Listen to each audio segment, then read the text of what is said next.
Bienvenue à cette seconde conférence sur l'eau. Donc effectivement, il y a quelque temps,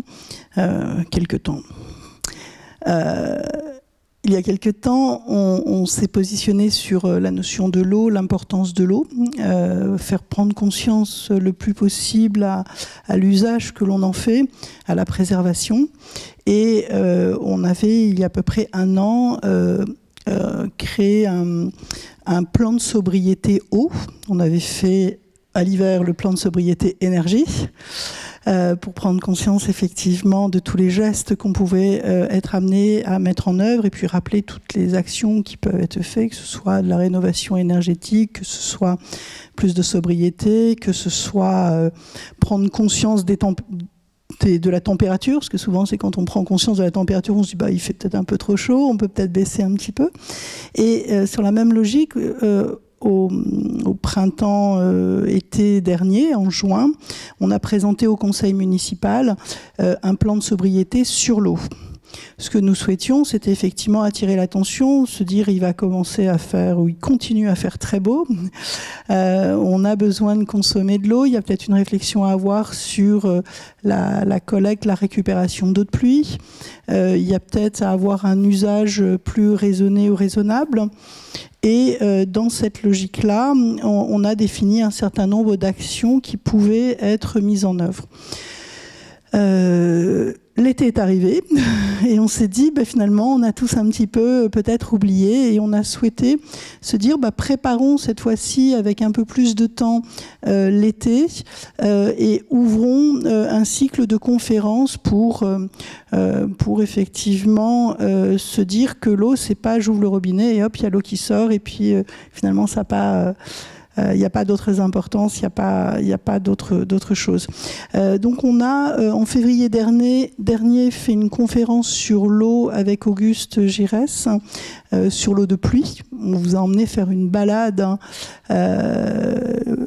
dehors, observer la pluie, avoir la pluie qui nous tombe un petit peu sur la tête et prendre conscience, la voir finalement un peu autrement. Dans un mois, au mois d'avril, on va avoir de nouveau une conférence sur l'eau. Et là, alors là, on va vous emmener dans les planètes, dans les galaxies. On va parler de l'eau à un niveau beaucoup plus stratosphérique. Et pour nous, un peu, je dirais, si on dit l'eau toutes ses formes, on ne va pas parler de glaçons. Mais par contre, on s'est dit, ça nous semble évident de parler de l'eau salée, de l'océan. Et on a la chance d'avoir rencontré, je crois que c'était il y a presque 1 an et demi, Michel, de façon à... Non, c'est pas Michel, c'est Micheli. Voilà, à chaque fois je dis Micheli, mais non, c'est pas Micheli, c'est Patrick. Je suis désolée, je suis hyper claquée de fatigue, mais heureusement que vous allez me donner de l'énergie. Alors, on a rencontré Patrick à l'Amiral, au printemps des transitions. Non, avant. On s'était rencontrés avant encore. Voilà, exactement. Et on s'est dit, il y a quelque chose à faire. On va, au moment du printemps des transitions, justement, sensibiliser les enfants, leur faire pétiller les yeux à travers la mer, à travers les poissons et tout ce qui habite au-dessus, en dessous et encore plus au-dessous.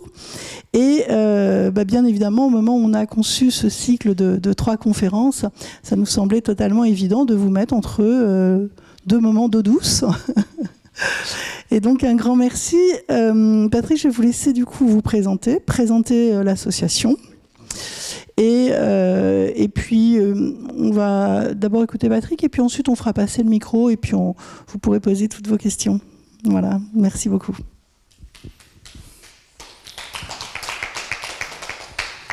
Tout d'abord, je voudrais remercier la municipalité de Sceaux de nous donner l'occasion de parler de l'océan, qui est vraiment important pour notre planète. Donc, je vais commencer par me présenter moi. Donc, je suis Patrick Micheli, j'habite à Châtenay-Malabry. Je suis moniteur de plongée, mais je plonge plus suite à un accident de plongée. J'adore l'océan, j'ai fait de la biologie sous-marine. Et pour ceux qui plongent, je vous donne un conseil, essayez de faire de la biologie sous-marine parce que ça vous évitera de remonter de plongée et de dire il n'y avait rien à voir, parce qu'il y a énormément de choses à voir dans l'océan, surtout quand on ne sait pas que ça existe. Ah, donc je vois qu'il y a un jeune, donc je vais essayer d'avoir un vocabulaire qui soit accessible pour tout le monde. Et si tu veux me poser des questions pendant l'intervention, toi, tu as le droit. Parce que je suis vraiment habitué à ce qu'on me coupe, vu que je fais beaucoup d'interventions dans les écoles. Donc l'association s'appelle Océan Academy, et notre mission, c'est d'aller dans les écoles, les collèges, les lycées, puis aussi quelquefois les adultes, pour sensibiliser le jeune public, et pas que le jeune public, à la protection des océans. J'ai essayé de sensibiliser les adultes, alors c'est pas pour critiquer, hein, mais ils ont toujours des tas d'excuses pour ne rien faire. J'ai pas de pouvoir, j'ai pas le temps, les autres le font pas. Je me suis dit ça va être un peu compliqué parce qu'il va falloir attendre que les mentalités changent, ça demande beaucoup de temps. Je me suis dit perdu pour perdu, autant que je fasse avec les enfants, et c'est la génération du futur. Et ce que j'ai vu, c'est que en sensibilisant les enfants, ça marche très bien, et en plus vous qui êtes là, à mon avis, vous êtes déjà sensibilisés, parce que si ça ne vous intéressait pas, vous ne seriez pas là. C'est très compliqué de faire venir des gens qui ne sont pas intéressés par l'écologie à un événement d'écologie, justement. Et en intervenant dans les écoles, les collèges, les lycées, on fait rentrer l'écologie dans des foyers où on n'en parle pas. Et je sais que ça fonctionne parce qu'après, je rencontre des parents dans ma ville à Châtenay qui me disent « Ah, c'est toi qui es passé dans l'école de mon fils ou de ma fille. Qu'est-ce que j'en entends parler ?» Notre but, c'est surtout d'émerveiller, donner des solutions, donner des chiffres. À mon avis, ça doit faire 40 ans, 50 ans qu'on explique qu'il y a tant de tonnes de plastique dans l'océan, qu'il y a tant de tonnes de CO2 dans l'atmosphère. Et à mon avis, ça ne sert pas à grand-chose parce que quand je vois le résultat, j'ai l'impression que ça n'avance pas. Donc nous, notre optique, c'est plus d'émerveiller parce qu'on dit que ce qu'on aime, on va le protéger. Donc j'espère que ce soir, je vais réussir à vous émerveiller. Alors pourquoi je suis là ce soir ? C'est que j'ai fait pas mal de conférences sur l'océan, puis au bout d'un certain temps, j'avais l'impression de ne plus apprendre grand-chose, jusqu'au jour où à l'UNESCO, il y avait une scientifique qui demandait de l'aide du public, mais elle ne demandait pas de l'argent, elle demandait juste qu'on soit le relais de l'information. Parce que pour eux, je pense qu'il n'y a rien de plus compliqué que de devoir travailler tous les jours à faire des modèles pour expliquer aux gens attention, si on continue comme ça, on va dans le mur, et de voir que derrière, ça ne bouge pas. Donc je suis allé voir cette dame et je lui ai dit, écoutez, à partir de maintenant, je vais le faire. Donc j'ai commencé à travailler, à présenter des associations de protection des océans dans des événements. Et puis maintenant, je suis ce qu'on appelle en mécénat de compétences, c'est-à-dire que je suis prêté par mon employeur pour travailler pour l'association. Donc ce qui fait que moi, j'ai la possibilité de travailler dans la journée pour aller dans les écoles, ce qui n'est pas le cas de mes autres collègues qui travaillent. On est tous bénévoles, mais pour eux, il faut qu'ils dégagent du temps. Donc pendant que j'ai l'occasion, si jamais ça vous intéresse, que vous avez du temps, ou aller à la rencontre des enfants pour les émerveiller, on a besoin de bénévoles parce que moi, en région parisienne, j'ai énormément de demandes, mais beaucoup. J'ai carrément une liste d'attente en disant aux écoles, je ne peux pas venir parce que je suis tout seul ou on n'est pas assez. Et donc, plus on sera, et mieux ce sera. Et je peux vous dire que c'est vraiment génial. Les CP, donc, ce sont ceux qui sont juste après la maternelle. Quand ils sont contents, ils vous font un câlin. Donc ça, moi, je trouve que c'est vraiment touchant, d'avoir des gamins qui viennent comme ça. Voilà. Donc, je pense que je vous ai pratiquement tout dit. Donc, le but de ce soir, c'est de vous montrer l'océan, vous montrer comment il est important, les impacts qu'on a sur lui. Des solutions, parce qu'on en a finalement, on a quand même de sacrées solutions pour essayer de minimiser notre impact.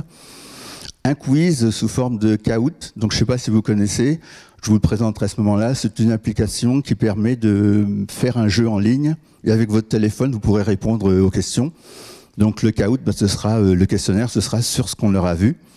Et après, je vous montrerai mes images, mes photos, mes vidéos de plongée et d'apnée. Parce que ça, j'ai vu que les enfants, c'est ce qu'ils demandent tout le temps. Lorsque j'interviens, c'est est-ce que ce sont vos photos, vos vidéos ? Et a priori, ça a énormément de poids de montrer ces photos et ces vidéos. Et à la fin, il y aura un temps pour les questions et les réponses. Donc, on va commencer. Donc là, c'est déjà écrit, ma planète bleue, et il y a une petite animation qui va faire tourner la Terre, qu'on voit. Alors, on va se mettre de ce côté-là. Et donc là, on a l'océan Indien, on a l'océan Atlantique, et là, tout doucement,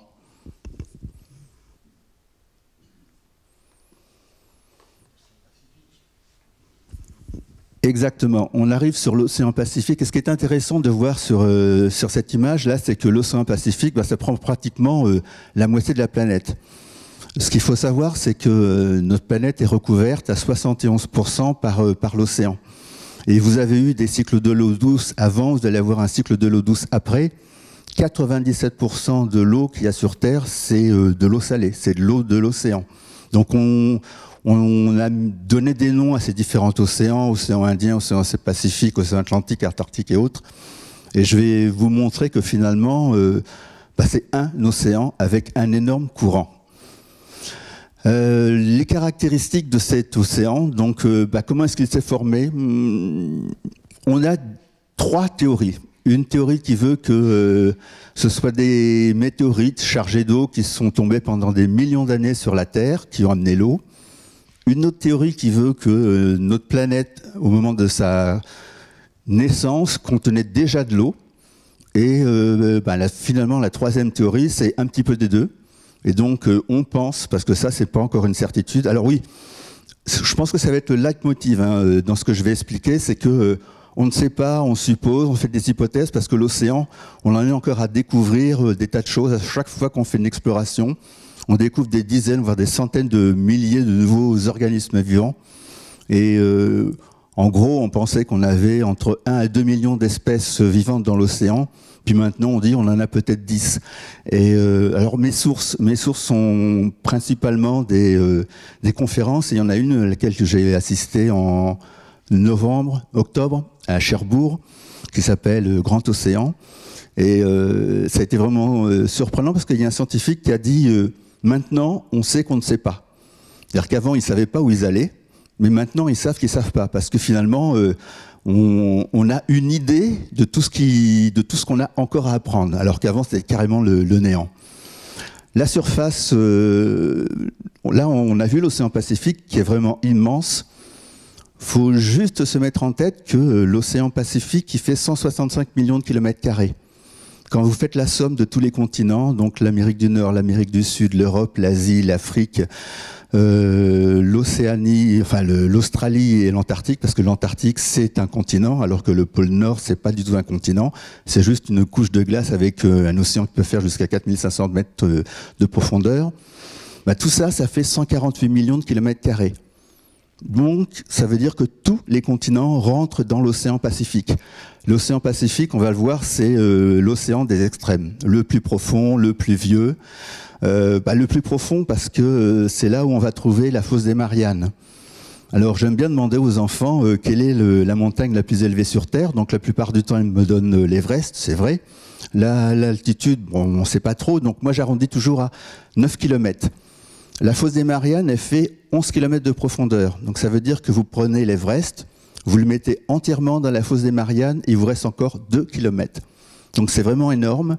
La profondeur moyenne de l'océan, c'est 3700 mètres. L'altitude moyenne sur Terre, c'est 840 mètres. Donc tout ça nous donne quand même une idée que notre planète, qu'on appelle la planète Terre, on l'appelle aussi la planète bleue. Je vais vous expliquer pourquoi on l'appelle la planète bleue. C'est plus une planète maritime qu'une planète tellurique, comme on a l'habitude de l'appeler. Quoique, c'est vraiment une planète tellurique par rapport aux géantes gazeuses. Je pense qu'on vous en parlera dans la troisième conférence. Tout ce volume d'eau fait qu'on a 96 ou 97% de la biosphère, donc ça veut dire de l'espace qui peut recevoir la vie qui est dans l'océan. Tout ça, ça veut dire que l'océan est vraiment important. Et pourquoi est-ce qu'il est bleu? Alors la plupart des gens pensent que c'est parce que le ciel est bleu. C'est pas vraiment la réponse, c'en est une partie mais infime. C'est juste que l'océan absorbe les couleurs. Et les premières couleurs qui disparaissent, c'est le rouge, orange, jaune, vert. Et la dernière couleur qui va rester, c'est le bleu. Si vous avez un verre rempli d'eau de mer, il est complètement transparent. Par contre, quand il y a suffisamment de profondeur, il va être bleu. Et parce que le bleu, c'est la seule couleur qui va rester avec la profondeur. C'est pour ça que tous les documentaires que vous voyez sur l'océan sont en bleu. Par contre, quand vous plongez, ce qui m'est arrivé aussi, la plongée en loisir, on peut descendre qu'à 60 mètres. Donc 60 mètres par rapport à 3700 mètres moyens, ça explique aussi pourquoi on ne connaît pas grand-chose, même si on a des engins qui peuvent aller profond. Si vous amenez votre lampe, vous amenez la lumière du soleil. Et donc à ce moment-là, dans le faisceau lumineux, vous allez retrouver les couleurs. Et donc un poisson que vous voyez bleu sans la lumière que vous amenez, là vous allez le voir rouge, vert, orange, toutes les couleurs qu'il a. Alors pourquoi est-ce qu'ils ont des couleurs ? Ça franchement je peux pas répondre. Autre chose importante, c'est on n'arrête pas de dire qu'on connaît mieux la Lune que notre océan, et ça c'est vrai. Il y a 12 astronautes qui sont allés sur la Lune, et il y a seulement entre 4 et 7 personnes, ça dépend. Dans les années 60, il y a un Suisse, Picard, donc je connais plus son prénom parce que finalement, je crois que c'est le père ou le grand-père de Bertrand Piccard, celui qui a fait le Solar Impulse, le fameux avion solaire qui a fait le tour de la Terre. Donc ce Picard avec un Américain, je crois que c'était John Walsh, en 1960, enfin autour des années 60, ils sont allés avec un sous-marin, donc au point le plus profond, ce qu'on appelle le Deep Challenger, dans la fosse des Mariannes. C'est quelque part entre le Japon et puis la Nouvelle-Zélande, à 10 900 et quelques mètres. Après, récemment, il y a James Cameron, comme il a gagné beaucoup d'argent avec ses films, il s'est payé le voyage. Il y a un autre Américain qui y est allé, et là c'était la bagarre entre deux pour savoir lequel des deux était allé le plus profond. Là-dessus, il y a 3 Chinois qui sont allés encore plus profond à 11 000 et quelques, sauf qu'on n'a pas vraiment validé leur performance. Donc c'est pour ça que je dis entre 4 et 7.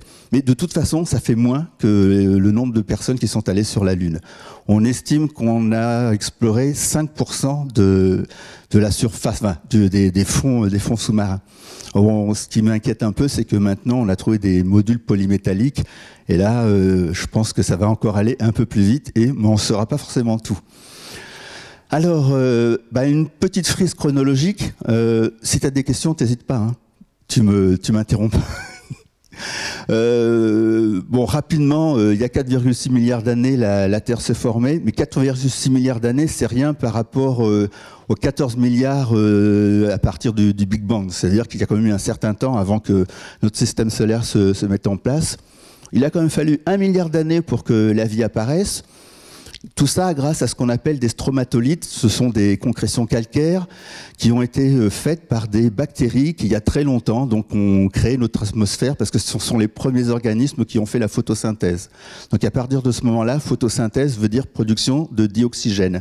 Alors je dis dioxygène parce que à mon époque, on disait oxygène, mais fin de compte, comme c'est O2, c'est du dioxygène que ces plantes, que ces bactéries ont fabriqué. C'est vrai que maintenant, qui fait la production de dioxygène sur Terre, ce sont les plantes.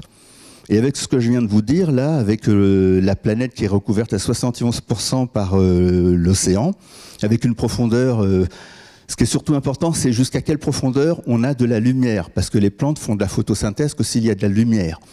Et là, c'est un peu compliqué de savoir, de donner une zone précise à partir de laquelle il n'y a plus de lumière, donc en dessous de la zone qu'on appelle la zone photique, parce que ça dépend du fond, ça dépend de les turbidités et autres. Et donc on va dire que cette zone-là, c'est entre 60 et 200 mètres. Moi, j'ai vu un documentaire sur le Sélacanthe. Ils étaient à 160 mètres et j'avais vraiment l'impression qu'ils étaient à 30 mètres. Donc il y a des fois la lumière qui passe super bien.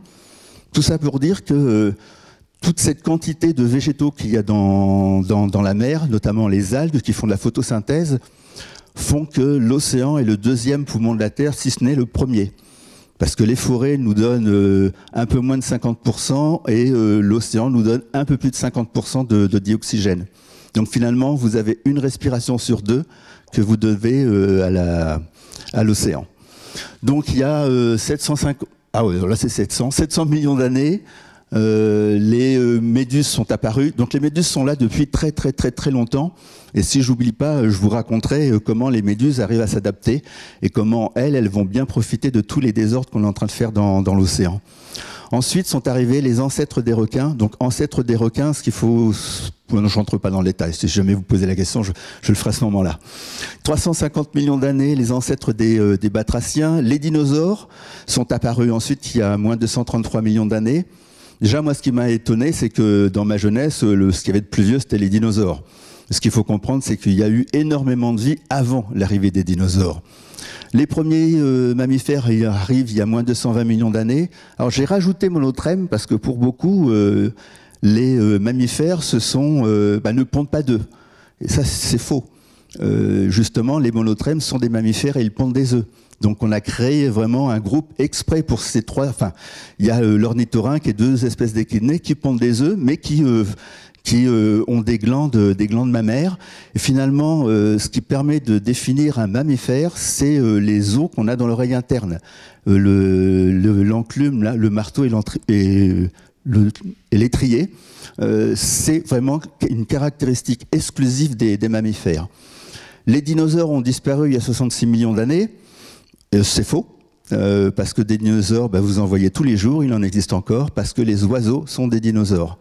Donc tous les oiseaux que vous allez voir sont des dinosaures. Ensuite, les grands singes sont apparus et Homo sapiens, donc nous, il y a 300 000 ans. Alors, ce que j'aime bien là, c'est dire, parce que je fais aussi des interventions avec l'association, on a plusieurs thèmes. Hein. Un thème planète bleue, un thème requin, un thème cachalot, un thème sur le réchauffement climatique et un thème sur les écosystèmes marins. Ce qui est intéressant, c'est de voir que le requin, ou les ancêtres du requin, enfin, le requin en tant que à peu près, sont arrivés il y a bien plus longtemps que nous. Donc ils ont pris l'habitude de manger autre chose que de la chair humaine. Et il me semble que oui, si dans les vidéos que je vous montrerai moi au milieu des requins. Et donc je suis toujours là. Vous avez déjà une question? Pas vous. Lui. Il n'y a que lui qui a le droit de poser des questions. Pour l'instant, oui. Après, oui. J'aime bien cette représentation-là parce que justement, je vous disais tout à l'heure, les océans, en fin de compte, c'est l'océan. Et là, à ce niveau-là, on voit bien, ce qui est en bleu, ce sont les eaux froides. Et ce qu'il faut savoir, c'est que les eaux froides sont plus lourdes que les eaux chaudes, donc c'est ce qui va faire le courant. Ce qu'on appelle la circulation thermo-haline. Thermo parce que les courants sont liés à la température de l'eau, et haline parce que c'est à la densité de sel. Donc plus une eau est chargée en sel, plus elle est lourde et plus elle va couler. Quand on est au niveau des pôles, faut s'y retrouver. Hein. Là, on est au niveau du pôle Nord, là on est au niveau du pôle Sud. Le pôle Sud il est là justement, et cette représentation-là nous permet de vraiment comprendre que la circulation thermohaline fait le tour de la Terre. Et pour partir, de ce point-là, pour qu'on revienne à l'autre point, ça va mettre 1000 ans. Donc ça met quand même pas mal de temps. On commence déjà à voir qu'il y a des courants circulaires que j'ai représentés, que j'ai récupérés ici sur une animation. Donc là, on voit bien que les eaux des pôles, qui sont froides, en fin de compte, on a l'évaporation qui va se faire au niveau des eaux qui viennent des tropiques. Évaporation de l'eau fait qu'on a une densité en sel qui augmente. Quand ils arrivent au niveau des pôles, ça fait des eaux qui plongent, et c'est ça qui va faire que le courant mondial arrive, et le remplacement finalement quand une eau elle coule, elle va remplacer l'eau qui est devant elle, et ça va faire remonter justement tout ce qui est au fond de l'eau. On va en parler tout à l'heure. Ce qui est au fond de l'eau, c'est de la nourriture, et c'est pour ça que dans ces régions froides on trouve énormément d'animaux, parce que le début de la chaîne alimentaire est là, et ça je vais vous en parler. Par contre, ce qui est intéressant de se souvenir ici, c'est que on a 5 grands courants. On en a 2 qui sont dans l'hémisphère nord, donc 2 qui tournent dans les sens des aiguilles d'une montre, parce que l'eau tourne dans le sens des aiguilles d'une montre lorsque vous êtes dans l'hémisphère nord, et elle tourne dans le sens inverse des aiguilles d'une montre. Donc je suis allé une fois dans le pôle sud, dans l'hémisphère sud, et j'ai oublié de regarder si l'eau qui coulait dans l'évier tournait dans l'autre sens. Donc de toute façon, ça tourne parce que ça, c'est la force de Coriolis, c'est le fait que la Terre, elle tourne. Et donc, on a 3 courants circulaires aussi dans l'hémisphère sud. Donc, on en a un dans le Pacifique Sud, un dans l'océan Indien et un dans l'Atlantique Sud. Et donc, aussi un dans l'Atlantique Nord et un dans le Pacifique Nord. Souvenez-vous bien qu'on a 5 courants circulaires, parce que j'en reparlerai tout à l'heure. La biodiversité marine. Alors, le plancton. Qu'est-ce que le plancton? Donc quand je pose la question, on me dit le plancton sont des petits trucs, des petits animaux. Déjà, il y a 2 grandes familles de plancton. Il y a le phytoplancton, donc le plancton végétal. Donc c'est lui justement qui va nous donner, entre autres, parce qu'il n'y a pas que lui, qui va nous donner nos 51% de dioxygène. Et il y a le zooplancton, donc le plancton animal. La définition du plancton, ce sont des organismes vivants qui ne peuvent pas nager contre le courant. Donc, évidemment, le phytoplancton sont des algues, ça ne peut pas nager contre le courant. Des animaux qui ne peuvent pas nager contre le courant, là, je leur dis aux jeunes, il y a un animal qui est transparent, qui est dans l'eau, qui pique, et là, ils me disent, ah oui, les méduses. Et je leur dis, ben oui, les méduses, c'est du plancton. C'est du plancton gélatineux. Et des méduses, il y en a des très grosses. Donc le plancton, le zooplancton, n'est pas forcément que tout petit.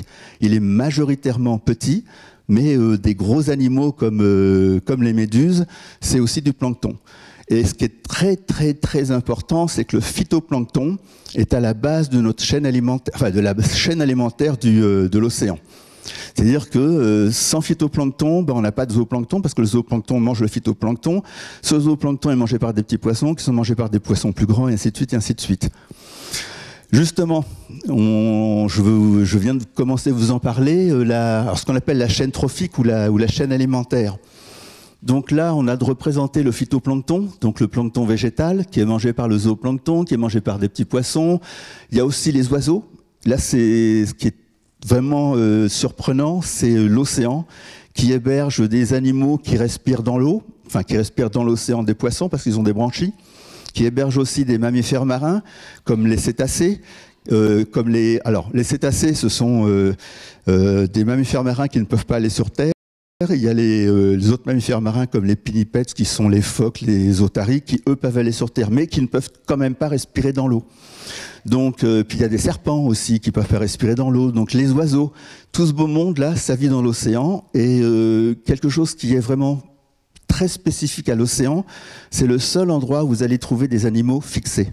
C'est-à-dire que ce sont des animaux, on va en prendre un, il naît, il vit et il meurt à cet endroit-là. Et il va passer toute sa vie comme ça. Typiquement des éponges, je ne sais pas si vous savez, mais les éponges, ce sont des animaux, ce sont des grands filtreurs. Ça ne bouge pas. Après, il y a les coraux, il y a les anémones, il y a des bryozoaires. En fin de compte, ce sont des tas de familles d'animaux qui ne bougent pas. Justement, j'ai des photos de gorgones et vous verrez, c'est magnifique. Ce sont des milliers d'animaux qui se sont associés pour faire une grande feuille. Donc tout ce beau monde-là, ça va se manger entre eux, et quand ça meurt, bah, si c'est pas mangé en surface, ça va tomber, et ça va faire ce qu'on appelle de la neige pélagique. Ça va faire des matières organiques, donc qui vont être mangées notamment par les détritivores. Donc on va avoir sur les fonds des crabes. On a aussi d'autres types d'animaux.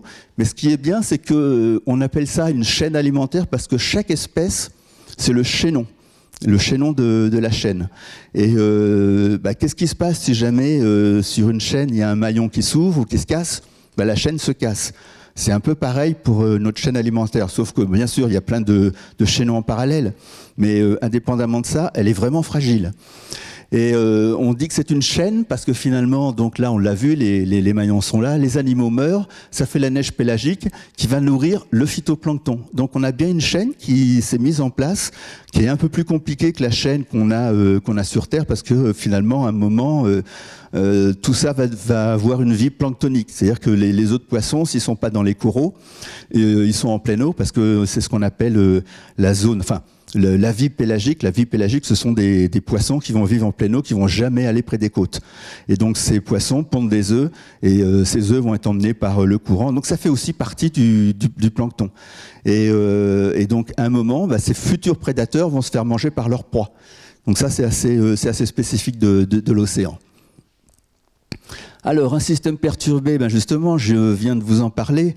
Le souci, c'est que si jamais par exemple, on a des pêcheurs qui pêchent trop d'une espèce de poisson, et une espèce de poisson qui a comme nourriture les méduses.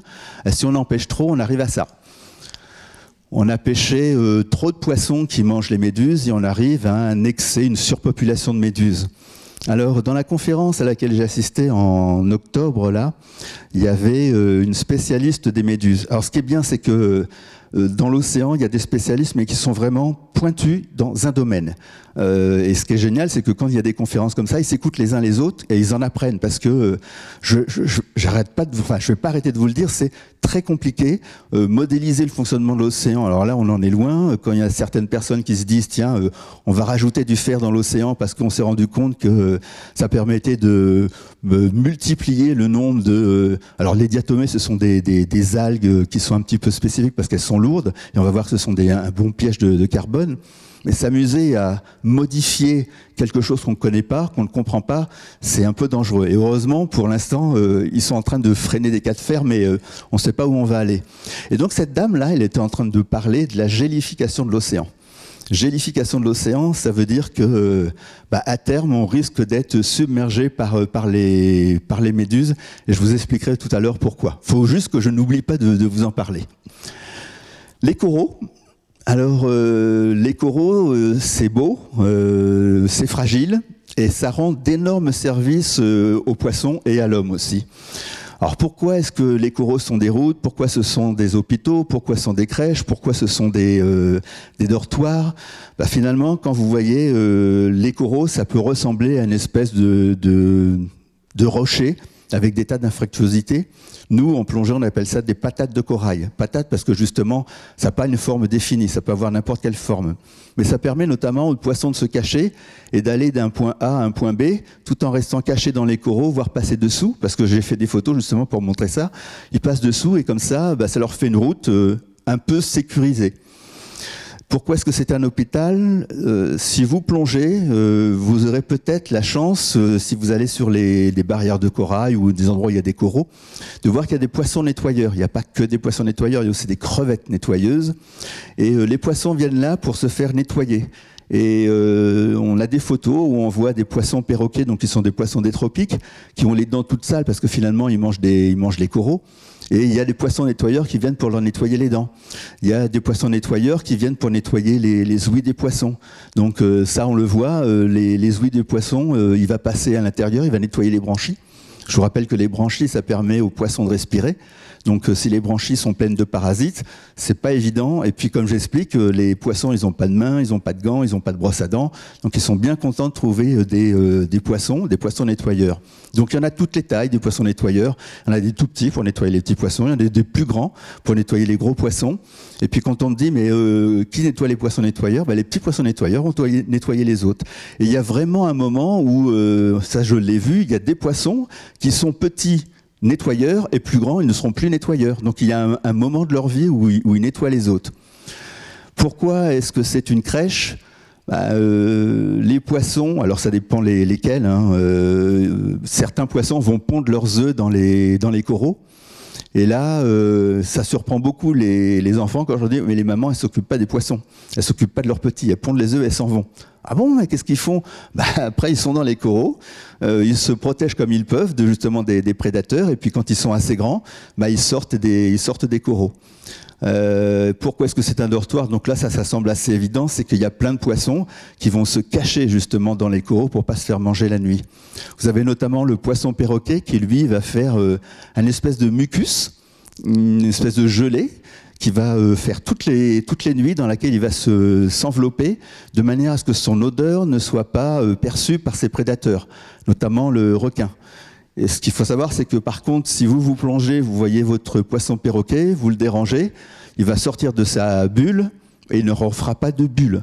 Donc là, il va passer tout le reste de sa nuit et essayer de ne pas se faire manger. Donc c'est aussi quelque chose qu'on essaie d'apprendre aux enfants, c'est le respect de l'animal. Et vous verrez, on peut avoir des rencontres super intéressantes si on n'essaye pas d'aller voir l'animal en question, le poisson ou autre. Et bien souvent, c'est lui qui vient vous voir et qui vous accompagne. Alors, je vous ai parlé du corail, mais je ne vous ai pas dit ce que c'était. Alors, le corail, c'est ce qu'on appelle une symbiose, c'est-à-dire que c'est une association gagnant-gagnant entre deux types d'organismes. Le corail, c'est un polype, et le polype, c'est une méduse ou une anémone, enfin, c'est de la même famille. Alors, cette famille-là, qu'on appelle les cnidaires, en plus, c'est une famille, ça s'appelle un phylum ou un taxon, leur caractéristique exclusive, donc ça veut dire qu'il n'y a que eux qui l'ont, c'est qu'ils ont la possibilité d'envoyer un harpon avec du venin. Donc finalement, chaque animal de cet embranchement a des vésicules sur le corps. Donc les méduses, ça va être sur leurs tentacules, les anémones, c'est pareil, c'est sur leurs tentacules, et le corail, c'est pareil, c'est aussi sur ces tentacules, parce que c'est vraiment ce qui fait leur unicité.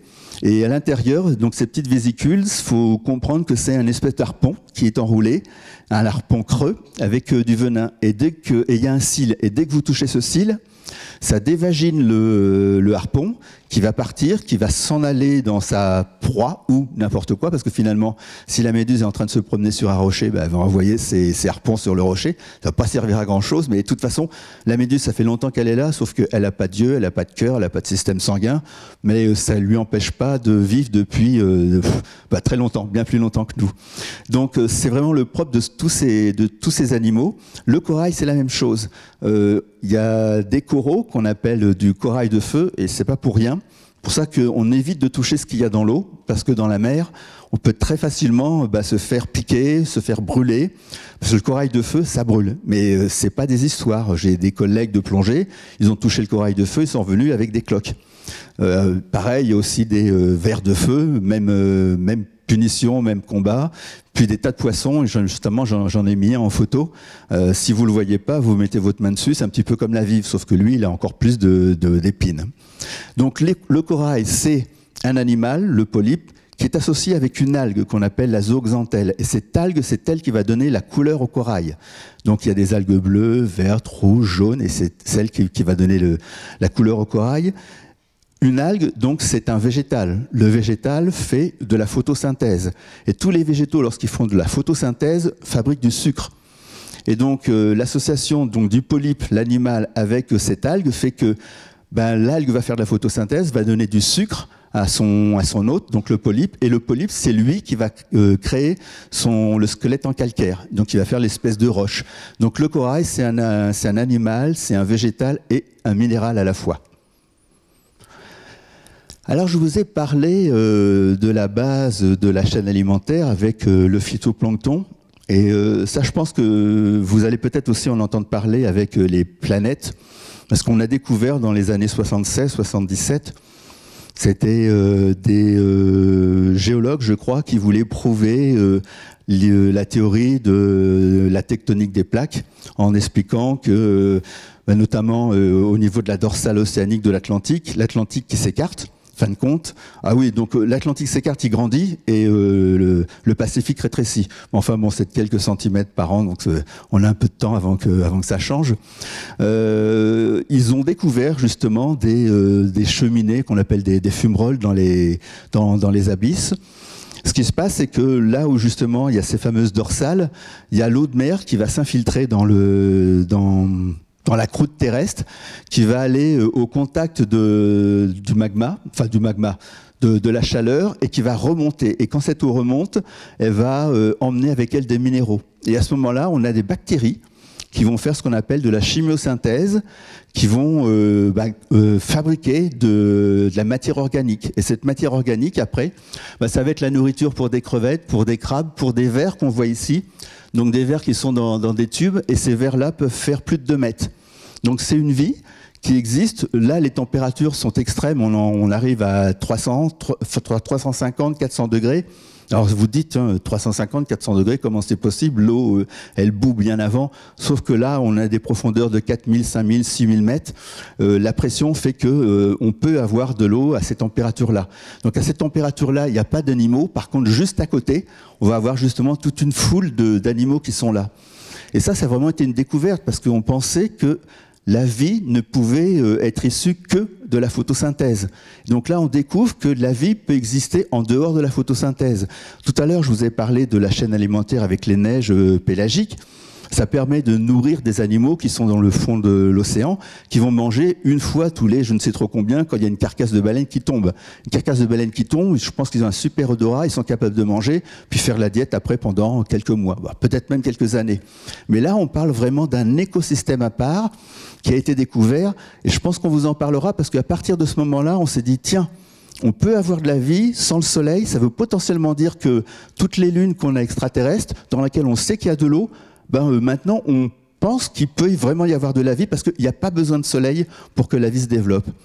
Et on va même un peu plus loin que ça, c'est qu'on dit que la vie est apparue dans l'océan, mais on s'est rendu compte que, on a découvert des petits vers dans la croûte terrestre, et ces petits vers sont à quelques kilomètres sous la Terre, sous la surface, et on se pose la question de savoir, est-ce que la vie est arrivée dans l'océan pour coloniser la Terre, ou est-ce que la vie est arrivée dans la Terre pour aller coloniser après l'océan?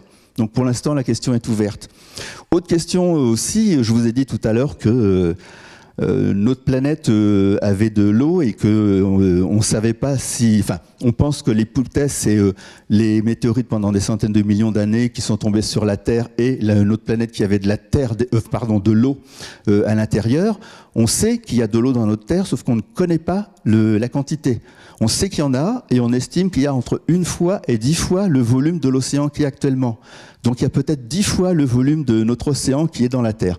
Mais bon, il faut quand même voir que le rayon, c'est 6000 km². Là, je vous parle de 11 km pour la profondeur maximale. Mais quand même, ça veut dire qu'on a encore de belles surprises qui nous attendent. Alors, les dangers pour l'océan. Je pense que vous avez tous entendu parler de l'effet de serre. L'effet de serre, c'est pas que négatif. Heureusement qu'il est là, l'effet de serre. Mais là, je vais parler de l'effet de serre naturel. Sans cet effet de serre naturel, justement, le premier gaz à effet de serre que nous avons, c'est la vapeur d'eau. Grâce à cette vapeur d'eau, on a une température moyenne sur Terre qui est de 15 degrés. Ce qu'il faut comprendre, c'est que les rayons du soleil arrivent, ils traversent notre atmosphère, les rayons du soleil tapent sur la Terre en général, remontent, et puis ils sont arrêtés en partie par la couche d'atmosphère, ils rebondissent comme ça, et il y en a une partie qui repart dans l'espace. Grâce à ça, on a 15 degrés. Si on n'avait pas justement ce fameux effet de serre, on aurait moins 18 en température moyenne. Donc heureusement qu'il est là. Par contre, ce qui est beaucoup plus gênant, c'est l'effet de serre que l'homme fabrique justement avec tous ces gaz à effet de serre, dont notamment le fameux gaz carbonique, CO2 ou dioxyde de carbone. Mais il n'y a pas que lui, il y a aussi le méthane. Et lui, par contre, nous pose vraiment des soucis parce que ce qui se passe, c'est que l'effet de serre, c'est plus il fait chaud, plus il y a de vapeur d'eau. Plus il y a de vapeur d'eau, plus il fait chaud. Et là, nous, avec les gaz qu'on rajoute, on en rajoute encore une couche. Donc on est en train de tout déséquilibrer, ce qui fait qu'il est urgent de minimiser notre impact sur l'océan. Surtout que c'est lui qui emmagasine 93% de l'excès de chaleur que nous fabriquons. 93% rien que pour l'océan, 3% pour les glaces, 3% pour les continents et 1% pour l'atmosphère. Tout ça, ça a des conséquences pour l'océan. Parce que, pour en parler que du corail, je vous ai parlé justement de cette fameuse symbiose entre le polype et puis son algue. Avec la chaleur, le polype, à fin de compte, il est stressé. Et quand il est stressé, qu'est-ce qu'il fait? Il fait sortir l'algue de son corps. Oui, parce que l'algue, elle est vraiment dans son corps. C'est vraiment une super symbiose. Donc, ils vivent vraiment l'un dans l'autre. Et en expulsant l'algue de son corps, le polype, il perd sa couleur. Mais non seulement il perd sa couleur, mais il perd aussi le sucre que lui donnait l'algue. Et donc, au bout de certains temps, malgré le fait que ce soit un cnidaire, donc un animal qui est capable de se nourrir avec ses petits harpons, c'est pas suffisant.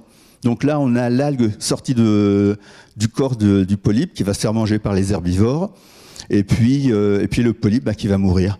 Donc quand on voit du corail blanc, c'est généralement pas bon signe. Et puis, alors, cette chaleur-là fait qu'on a la montée des eaux. La montée des eaux s'explique par 3 phénomènes. Le plus important, finalement, c'est la dilatation. Ce qu'il faut comprendre, c'est que de l'eau chaude, ça prend plus de volume. Donc 31% de l'augmentation du niveau de la mer est due à l'augmentation de la chaleur de l'océan. Ensuite, il y a la fonte des glaciers. Alors quand je dis fonte des glaciers, je ne parle pas de fonte de banquise parce que, alors tout dépend, on appelle banquise, il faut bien se mettre d'accord. Si c'est de l'eau de mer gelée, l'eau de mer gèle à moins 1,8 degré. Cette eau de mer, si elle gèle, si elle fond, ça n'a aucune conséquence, ou ça a très très peu de conséquences sur l'élévation du niveau de la mer. Par contre, la fonte des glaciers, ça c'est de la glace qui est sur Terre, ça va couler, ça va aller dans les rivières et ça va aller alimenter l'océan. Pareil, ce qu'on appelle les Islandis, ce sont, les Island 6, c'est le Groenland et puis l'Antarctique. Pour rappel, le pôle Nord, hein, c'est que de l'eau gelée. Donc il y a peut-être un petit peu de neige qui va se mettre dessus, mais c'est pas tellement ça qui va faire. Donc c'est surtout la fonte de la glace qu'il y a sur des continents comme le Groenland et comme le pôle Sud qui va faire un ajout d'eau douce. Et donc, je vous ai dit tout à l'heure, la circulation thermo-haline, thermo pour la température, haline pour le sel. Je vous ai dit que c'était l'eau froide qui permettait justement à l'eau de couler et de faire justement le sens de circulation de ce fameux courant. On est en train de réchauffer l'eau. Si on réchauffe l'eau, on va avoir un écart qui va s'amoindrir, donc on va potentiellement perturber le courant. Et haline, quand on rajoute de l'eau douce, c'est pareil, la salinité de la mer est en train de diminuer. Donc,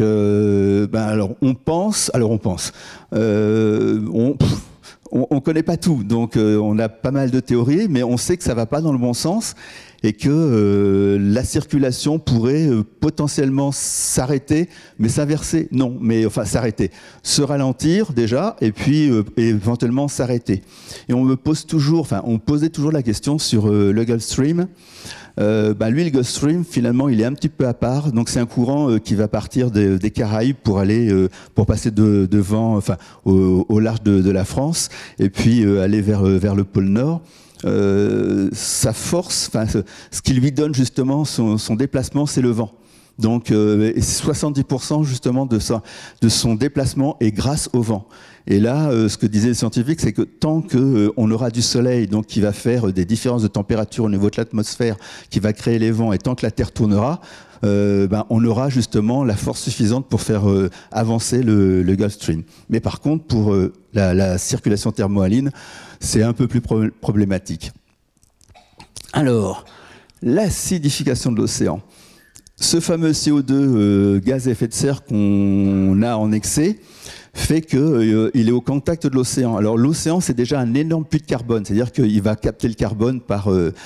il a deux puits de carbone.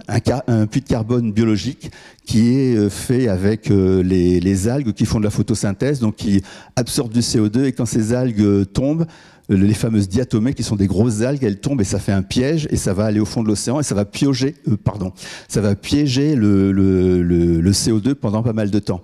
Et il y a aussi la pompe chimique, c'est-à-dire qu'au contact de l'océan, ce CO2 va faire de l'acide, ce qui va acidifier l'océan. Alors, j'ai pas dit que l'océan était acide, je dis qu'il va s'acidifier. Enfin, il s'acidifie déjà. Le souci, c'est que, vous êtes tous assez âgés pour savoir ce que c'est qu'une craie. Et c'est vrai que moi, quand je vais dans les écoles, là maintenant, ils n'ont plus de craie. Donc quand je leur dis, si vous mettez du vinaigre sur une craie, vous allez voir que ça bout parce que l'acide fait fondre le calcaire. Mais bon, a priori, ils comprennent quand même. Ce qu'il faut juste comprendre, c'est que ce calcaire, c'est en partie les coquilles de crustacés. Donc les crabes, c'est en partie les coquilles de certains mollusques comme les moules, les huîtres, c'est en partie la structure squelettique de certaines algues. Et donc là, ça veut dire qu'avec ça, on a une partie de tous ces animaux qui vont avoir du mal, notamment les larves d'oursins. Lorsqu'elles sont justement au niveau de larves, elles ont deux espèces de pattes en calcaire. Et avec l'acidification, ces pattes sont en train de fondre, ce qui fait que les larves d'oursins vont plus pouvoir rester en surface ou dans la colonne d'eau dans laquelle elles ont l'habitude d'aller, et elles vont couler. Et donc là, on aura peut-être moins d'oursins. Pour en revenir justement aux fameuses méduses là, dont parlait la dame, elle disait tout ça va aider les méduses à prospérer. Pourquoi ? Parce que avec la bétonisation qu'on fait des côtes, donc on a moins de tortues qui peuvent pondre les œufs. Or, les tortues mangent les méduses. Avec la surpêche, ça on l'a vu, il y a moins de poissons qui vont manger les méduses. Avec l'acidification de l'océan, on a donc les proies des méduses, comme le zooplancton, les petits poissons, les mollusques et tout, qui vont être beaucoup plus facilement digérables pour les méduses. Donc elles vont super bien s'en sortir. En plus, il y a même certaines méduses qui, au niveau du Pacifique, là où il n'y a pas grand-chose à manger, qui se sont mis en symbiose avec des algues. Finalement, les fameuses zooxanthelles, on les trouve dans les coraux, on les trouve aussi dans les bénitiers. Ce sont de gros coquillages que vous avez dans les églises. Quand vous les voyez dans l'océan, je me demande... Non, je n'ai pas mis de photos. Eux, pareil, ils ont des couleurs au niveau du manteau. Le manteau, c'est ce qu'on appelle les lèvres du bénitier. Et eux sont aussi en relation avec des zooxanthelles. Mais il y a aussi les zooxanthelles dans les méduses. En fin de compte, je dirais que l'océan a mis au point une super stratégie pour évoluer. Alors, un autre impact qu'on a, c'est la pêche au chalut de fond. Là, on le voit sur la photo. On a le fond qui a été complètement ratissé par un filet, par un chalut. Et quand je demande aux enfants qu'est-ce qu'on pourrait utiliser comme moyen de pêche, ben, ils me disent la pêche à la ligne. C'est vrai, ce serait éventuellement une bonne solution. Là, on voit ce qui est ce gros poisson, parce que c'est un poisson, c'est un requin-baleine, qui a été pris dans un filet de pêcheur. Et donc là, le plongeur essaie de sortir le filet qui emprisonne le requin-baleine. J'en ai profité pour vous amener mon détendeur, donc ce qui finalement nous permet, nous, de respirer lorsqu'on plonge. Lorsqu'on plonge, on respire que par la bouche parce que le masque nous prend les yeux et le nez. Donc on ne peut pas respirer par le nez. J'ai amené aussi mon ordinateur de plongée et puis mon appareil photo et le caisson avec lequel j'ai pris pas mal des photos pour que vous puissiez voir à quoi ça correspond. Une mâchoire de requin, pour que vous puissiez voir justement les différentes rangées de dents des requins, parce qu'un requin, lui, va perdre ses dents toute sa vie.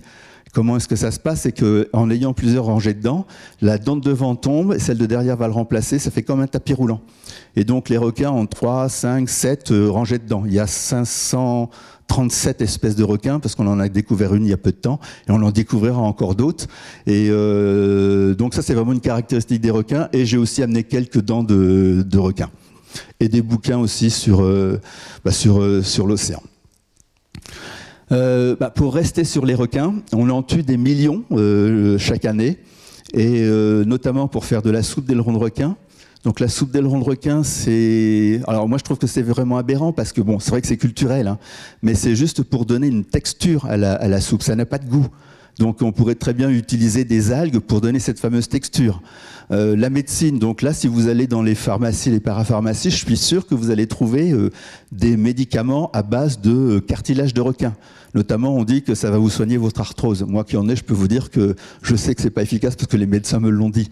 Et puis, de toute façon, s'il y a autre chose, on peut l'utiliser, mais en tant que tel, là, on sait que ça sert à rien. Des crèmes de beauté à base de squalène ou squalane, donc c'est fait à partir du foie de requin. Donc là, c'est pareil, on peut très bien le faire avec autre chose. Surtout que alors le requin, notamment le requin blanc, qu'on dit que c'est le super prédateur, c'est la proie des orques.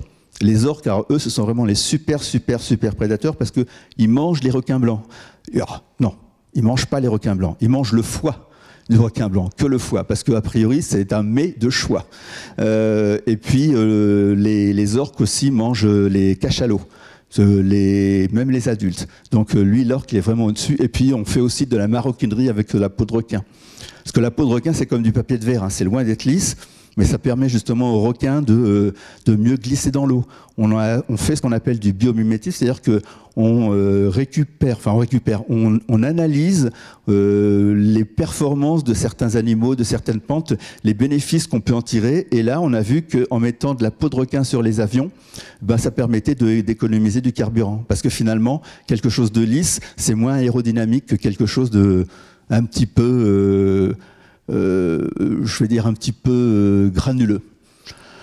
Cette photo-là, je demande toujours où pensez-vous qu'elle a été prise? Est-ce qu'elle a été prise en plein milieu d'océan ou est-ce qu'elle a été prise en bord de mer ou dans une rivière? Donc je ne vais pas vous laisser réfléchir très longtemps parce que finalement, la solution, c'est que ça n'a pas été pris en beau milieu de l'océan. Pourquoi? Parce que tout à l'heure, je vous ai parlé de 5 courants circulaires. Vous avez, à mon avis, tous entendu parler du continent de plastique, sauf que ce n'est pas un continent de plastique, il y a ces 5. Pourquoi? Parce qu'il y a 5 grands courants circulaires. Dans chaque courant circulaire va se retrouver piégé le plastique. Donc finalement, le plastique qui est là, il a mis du temps à y arriver et il va se décomposer en microplastique. Et les navigateurs qui sont allés justement dans ces continents, alors c'est grand comme plusieurs fois la France, hein, ils appellent ça une soupe de plastique, parce que finalement, on dit continent, mais on ne peut pas marcher dessus. Microplastique, ça veut dire que ce sont des plastiques qui font moins de 5 mm. Et là, je vous parle de la surface. Du plastique, on en a trouvé à toutes les profondeurs. Donc ça veut dire que du plastique, il y en a partout. Et pareil, j'ai lu des études qui ont vu qu'on avait du plastique dans nos poumons, on avait du plastique dans le sang, du plastique, il y en a partout. Et la dernière étude que j'ai lue, c'est encore mieux que ça, c'est que finalement, donc ce microplastique, avec les vapeurs de l'océan, il monte, il retourne dans les nuages, il retombe sur Terre, et donc finalement, c'est le cercle infernal. Alors, au début, quand on parlait justement des déchets, on parlait de biodégradabilité en disant au bout d'un certain temps, ça disparaît. Maintenant, je pense que les déchets ne disparaissent pas complètement, notamment le plastique. Donc, lui qui est là, le plastique, il va rester un certain temps, voire très longtemps. Et il ne faut pas s'imaginer qu'on pourra le récupérer, parce que du microplastique dans l'océan, maintenant que je vous ai dit qu'il y avait des tas de plancton, du microplancton, du nanoplancton, du femtoplancton, en fin de compte on est en train de diminuer là, tout ça, ça fait du micro, nano, femtoplastique, donc c'est mélangé. Ce qu'il faut, c'est l'analogie que je donne toujours, que j'ai entendue, c'est vous avez un robinet d'eau qui est en train de couler, et puis là vous êtes dans la salle avec votre pelle, enfin vos seaux, vos serpillères, et puis vous passez votre temps à essayer d'enlever l'eau qui rentre. La première chose à faire, c'est de fermer le robinet. Donc là, ça veut dire qu'il faut essayer de diminuer notre consommation de plastique. Et peut-être que comme ça, on arrivera à quelque chose. Confusion mortelle, parce qu'il y a des tas d'animaux qui font la confusion entre ce qu'on voit ici, un sac plastique, et une anémone, une méduse. Je vous ai dit, le plancton, ce sont des organismes vivants qui ne peuvent pas nager contre le courant. Un sac plastique, ça ne peut pas nager contre le courant, c'est transparent, ça a des couleurs, un peu comme une méduse, sauf que la tortue, elle ne fait pas la différence entre un sac plastique et une méduse.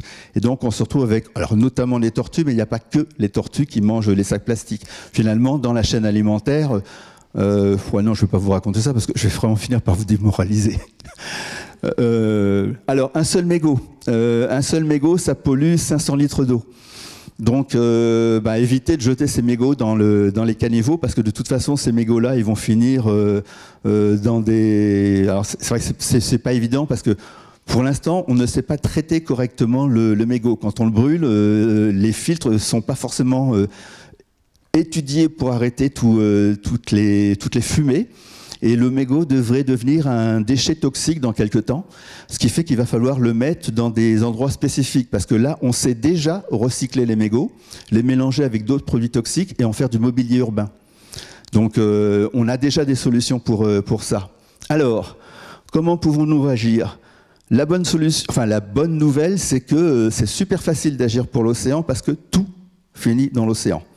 Que ce soit les gaz qui vont aller se mélanger avec l'eau, que ce soit ce qui arrive lessivé par les rivières, au niveau des champs, les engrais, les pesticides, ça s'en va dans les fleuves, ça finit dans l'océan. Donc tout ce que vous allez faire pour protéger la planète, eh bien ça va aussi protéger l'océan. Bon, on a des tas de solutions. Au niveau du transport, c'est utiliser moins d'énergie fossile.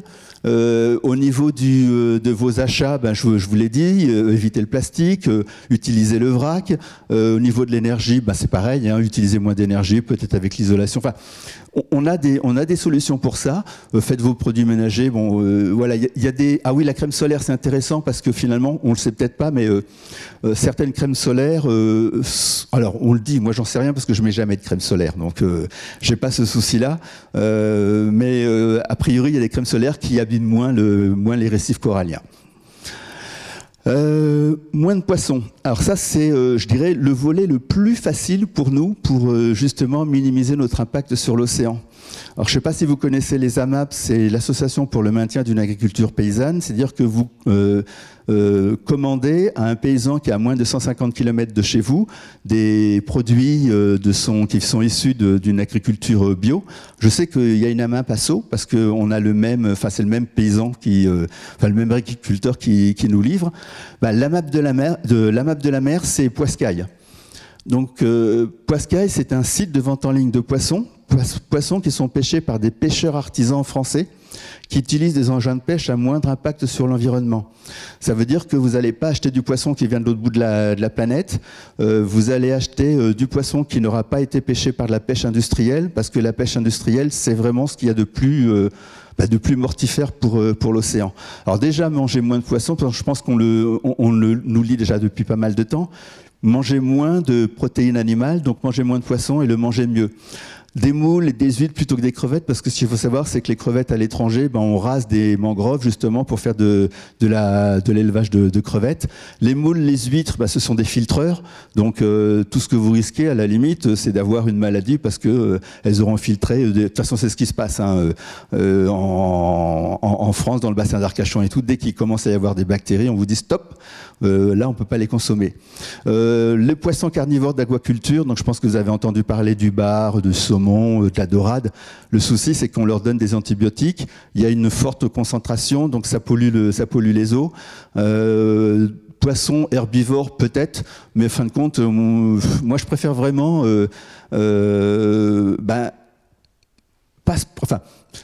ce qui est important, c'est l'engin de pêche. Mais comment pouvez-vous savoir quel a été l'engin de pêche utilisé? C'est pour ça que je dis Poiscaille, c'est plus simple parce que ce sont des pêcheurs artisans. Une petite anecdote, dans ma ville, je suis allé voir le poissonnier et là, il y avait un bar sur lequel le pêcheur avait marqué pêché à la ligne par un pêcheur artisan breton. Donc là, je me dis, c'est super, c'est exactement ce que je veux.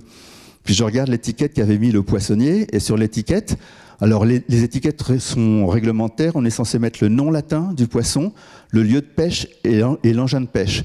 Sauf que là, quand je regarde le lieu de pêche, il y a un code, je regarde le code parce qu'il est obligé de mettre la carte, et je vois que c'est l'Amérique du Sud. Et là, je lui dis, je comprends pas bien, le pêcheur, il dit qu'il est breton, et vous dites que votre poisson, il était pêché en Amérique du Sud. Donc là-dessus, le poissonnier retourne l'étiquette, il dit, ah ouais, mais l'étiquette, elle n'est pas à jour. Je dis, oui, mais à quoi ça sert d'avoir une étiquette réglementaire si elle n'est pas à jour? Ça vous fait rire, sauf que derrière, les gens, ils étaient en train de râler. Parce que je prenais du temps. Je me suis retourné, je leur dis, mais c'est quand même pour vous que je fais ça. Donc, ça, c'est vraiment facile. Moi, je dis que le pouvoir de notre carte bleue, c'est un pouvoir énorme. Donc, plus on sera à promouvoir la pêche artisanale, en plus, la pêche artisanale, c'est ce qui fait vivre vraiment les pêcheurs. C'est pas la pêche industrielle. Là, en plus, je vous ai amené un bouquin qui s'appelle La jungle des océans, qui vous parle de l'esclavage en mer. Il y a des gens qu'on va chercher en Afrique ou en Asie, et on les emmène en mer et ils reviennent pas à terre avant plusieurs années. Parce que finalement, les bateaux sont ravitaillés en pleine mer. Et si jamais on n'est pas content, on vous fait passer par-dessus bord. Donc ça n'existe pas dans la pêche artisanale. Donc après, je vous mettrai mon mail. Ce qui est vraiment important, c'est que vous parrainiez quelqu'un. Donc, je vous mettrai mon mail. Si ça vous intéresse, je vous parraine. Mais après, ayez le réflexe de parrainer d'autres personnes pour qu'il y ait vraiment une émulation au niveau de ce système. Puis, si vous ne mangez pas de poisson, je dirais à la limite, pourquoi pas. Hein. C'est peut-être mieux. Mais si vous en mangez épisodiquement, essayez de manger du poisson mieux pêché. Oui, alors le label MSC, parce que on m'en parle des fois. J'ai eu une conversation ce matin justement avec WWF, qui était à la base pour la création de ce label. Le label MSC a été créé par Unilever pour la pêche industrielle. Comment dire ? C'est pas terrible. Mais à la limite, si vous n'avez pas Poiscaille, vous pouvez toujours essayer d'aller vers MSC.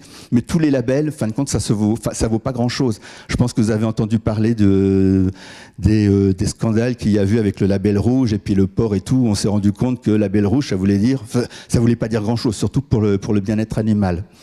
Donc voilà, on a une possibilité de faire en sorte que on achète du poisson qui ait moins d'impact sur l'environnement. Une autre manière de nous aider, donc je vous ai appelé à l'aide là pour avoir des bénévoles, si vous êtes disponible, c'est Lilo, c'est un moteur de recherche. qui n'utilisent pas vos données. Et à chaque fois que vous faites une recherche, ils vous versent une goutte. Et ces gouttes, ça devient des centimes d'euros que vous pouvez verser à des associations diverses et variées, des associations de protection de l'environnement, des associations de solidarité. Et donc, vous pouvez éventuellement nous reverser des gouttes à nous, à Océan Academy. Ça ne vous coûte rien et nous, ça nous permet d'avoir un petit peu de revenus. Donc là, voilà, ça c'est mon mail. Donc si vous voulez le prendre en photo, comme ça vous aurez mon mail. Si vous voulez me contacter, parce que tout à l'heure je répondrai à vos questions et je n'aurai pas forcément toutes les réponses. Donc si je ne réponds pas à votre question, n'hésitez pas à m'envoyer un mail, parce que moi ça me permettra de chercher puis de m'améliorer, parce qu'on a des tas de choses encore à apprendre sur l'océan.